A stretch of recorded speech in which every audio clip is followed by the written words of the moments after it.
नमस्कार, आप सभी का बहुत बहुत स्वागत है मेरे यूट्यूब चैनल पर।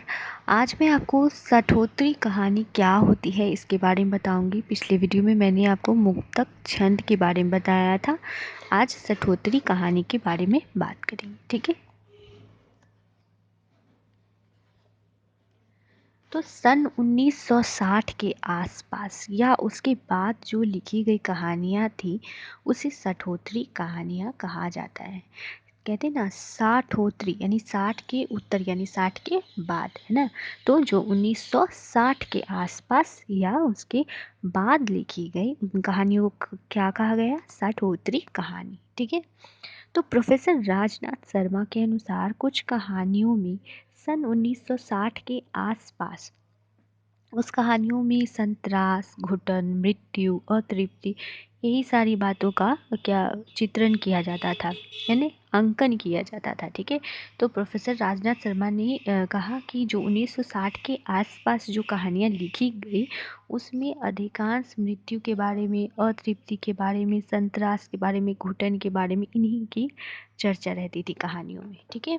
तो ये जो यूरोपीय साहित्य में द्वितीय विश्व युद्ध के उपरांत इस स्थिति के बड़े तीखे स्वर उभरे थे। यानी कि यूरोपीय साहित्य में भी ऐसा ही कुछ लिखा गया था। कब लिखा गया था? द्वितीय विश्व युद्ध के उपरांत यानी कि बाद में, ठीक है। तो उसी का देखा देखी हिंदी में भी इसकी नकल चल पड़ी, यानी कि उसके ही देखा देखी यूरोपीय साहित्य की देखा देखी हिंदी में भी ऐसे ही कहानियाँ लिखी जाने लगी। परंतु ऐसी कहानियों का दौर संक्षिप्त रहा, यानी ज़्यादा दिन तक ऐसी कहानियाँ नहीं लिखी गई, क्योंकि जो बहुत ही जागरूक आलोचक थे और उन्होंने क्या किया, इनका इस प्रवृत्ति का सशक्त विरोध कर इस पर अंकुश लगा दिया। इसलिए ऐसी कहानियाँ ज़्यादा नहीं मिलती। 1960 के आसपास की कहानियों में ऐसा कुछ मिलता है।